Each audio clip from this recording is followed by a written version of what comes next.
Hola guys and girls, and welcome to my next top 5 common cards Keyforge list video, however you want to call it.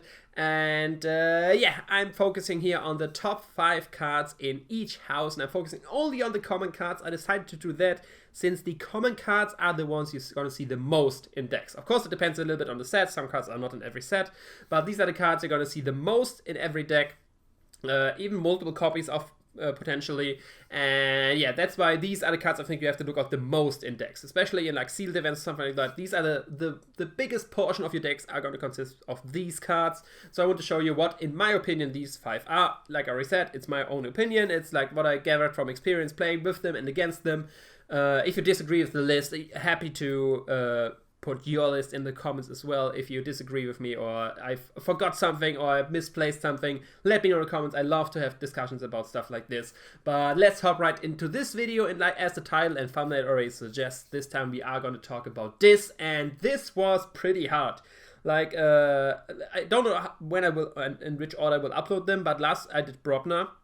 Brobner was that more easy. This is a very cool house. This is actually one of my, it's at least my top 3 houses, but it has a lot of cool cards, and like some places were easy, like for example the first spot was pretty straightforward, but after that there's like a lot of stuff going on in this which you want to see in the top 5 list, even in the common pile of cards. But yeah, let's hop right in. We start with 5th place, and I have right here for you the Ember Imp.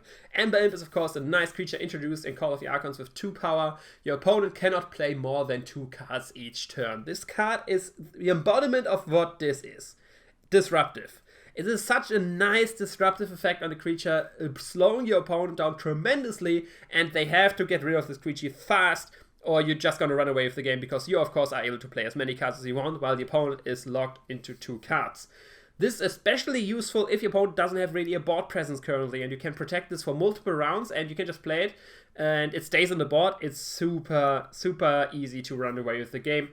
Sadly, of course, it's only a 2-power creature. It doesn't have any protective effect like Elusive or something like that, so it is very easily removed. But if you have the proper team support and you can keep this on the field, it's very nice. The good thing is, if you play it already, it's basically already a kind of like some of the effects which force the opponent into it somehow. Like for example, let's say your opponent has like 3 untamed creatures on board and nothing from something else house, no creature from some other house.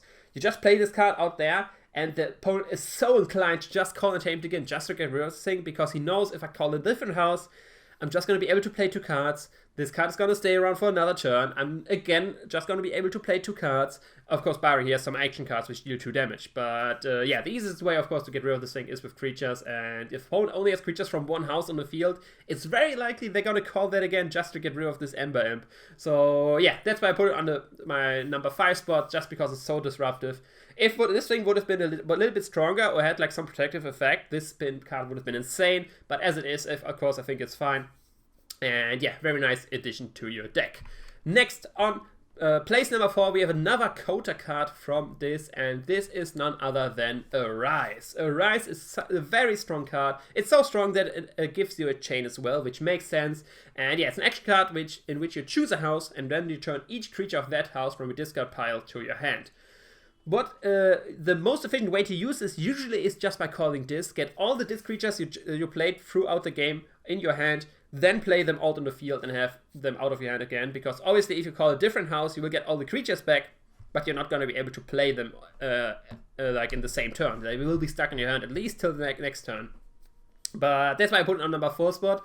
Otherwise, it would have been way higher on the list. But basically, most of the times you're just gonna call this with this, get all the disc creatures back. Best case scenario, you combine this with like a gateway to this to get rid of all creatures on board. Then you Arise your own creatures, get them on the field. You have a strong board presence, your opponent doesn't, and then you go to town from there. I put it on number 4 as well, since it needs proper support. Like if you have a deck, for example, with very little amount of creatures, this card is not going to be very effective in your deck. But if you have a strong lineup with a lot of disc creatures, which some decks do easily with like strong play effects as well, be it Restricting Ghost, be it Drumble, be it Schooler, be it Terror. Like there's a lot of fun play effects on Arise as well, which you play them, you trigger them, then you run them into something, you Arise them, play them again, and trigger the play effect again. So yeah, that's why I like this card a lot. It gets all these annoying disc creatures like the Ember you just saw there, and other nice cards in this which die easily. Just bring them back, play on the field again, and they can yeah, trigger that disruptive effects on the opponent once again. So now on the third spot, I was actually at the third spot and second spot. That was a pretty tough race. I'm thinking a lot about this, and in the end I decided for this order. Of course, it's something that maybe people disagree on, but the card I'm going to focus on next is one which got a lot of focus in Worlds Collide. A lot of people are looking for decks with proper support for this card, and this is Infernus. Like I mentioned, introduced in Worlds Collide, is a 4-power creature demon which has the play effect purge up to 2 cards from a discard pile, your opponent's or your own. And your opponent loses Ember equal to the total amount of Ember bonuses of the purged cards. So this does 2 things. It's Ember control, it's a creature, and of course it purges cards. So what is so good about this card? There's so many bonus Ember on cards, especially like if you face like standard Counter Duff with like Ghostly Hand and Dust Pixie or something like that, which have like double printed bonus Ember, you get rid of 2 Ember from their side. So it's good Ember control there. And since it is a play effect of a creature and you have so much support to just keep on playing this card over and over and over again, and there are some very strong decks running around which just use this card to basically purge away the whole deck from the opponent and then see them just playing the worst cards of the deck over and over since the rest is purged. That's why this card can be insanely strong. But even without the proper support, that's why I put it so high up in the list. Like, even if you don't have any support to play this thing again, it's just the one creature in your deck, this is always a nice card to have in your deck. Just play it out, purge 2 cards, best case scenario, you get rid of 2 Ember, worst case, you get rid of only 1 or none. But either way, this is always a nice card to just have in your deck, especially multiple copies of. And if you have the proper support, like you have the Axioms, you have the Asterias, you have cards to like, you have the Regrowths and all this good stuff, to just get this card into the archives or into your deck or into your discard pile, and from there back to the game. So you get to trigger this play effect over and over and over again. This card can like just win a match on its own or like decide the game and have a pretty big impact on how the game is going. That's why I put it on third. But like I said, to be like this insanely good, it needs the proper support. So that's why I put it on third, and the next one on the second spot. The next card doesn't really need much support at all. It's always a great card, and that's why I have it on the second spot, and that is Axiom. Axiom is an action card which gains an Ember and has the play effect: choose a creature in your discard pile. You may play that creature as it were in your hand, and you would belong to the active house. So this, of course, one of the cards you want to look out for if you have a lot of Infernuses in your deck and you want proper support. Axiom, of course, a great way to bring back on the field, trigger the effect again.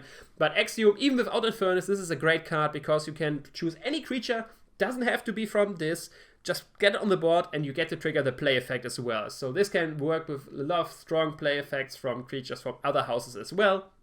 And additionally, it gains you the Ember blip as well, which is very nice. Like I said, Axiom is a great card on its own. It doesn't need, of course, obviously, even if you don't have a deck with strong play effects, this card will still pull its weight by just recycling strong creatures, get them on the board, even from different houses. You can start setting up your board for like a different house you want to call next turn, and that way play very efficiently. That's why I like Axiom a lot.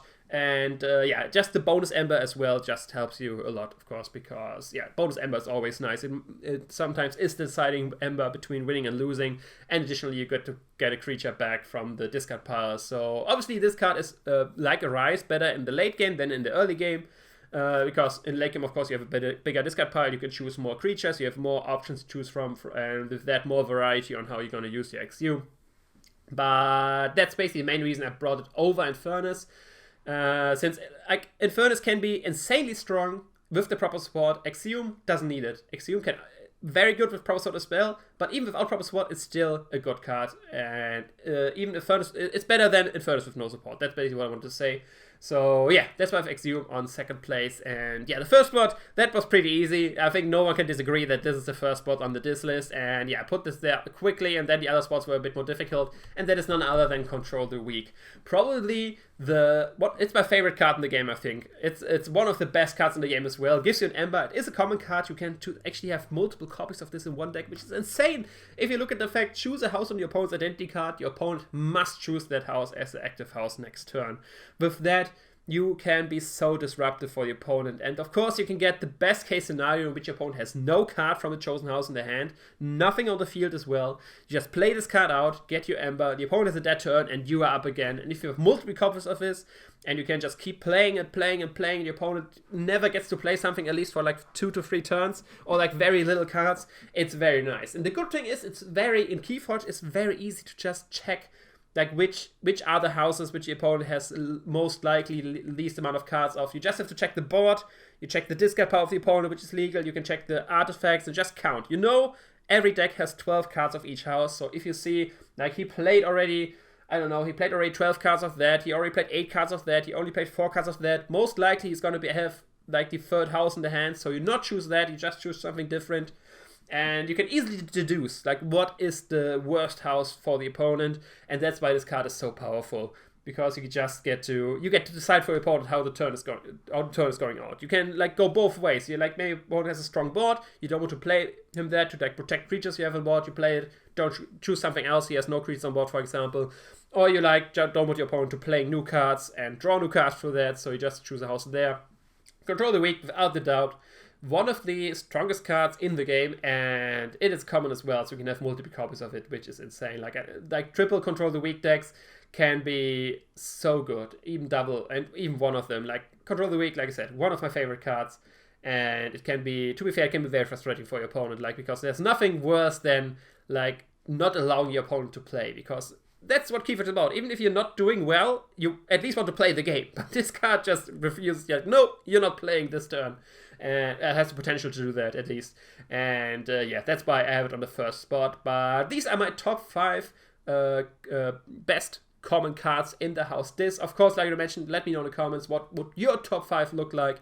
Do you have maybe a card that I forgot completely? Do you maybe would have switched some cards around? But yeah, these are my top 5. I hope you enjoyed. If you did, leave a like, comment, subscribe, you know the deal. Hit me on Twitter, Facebook, all the links in the description, and I will see you another time. Ciao.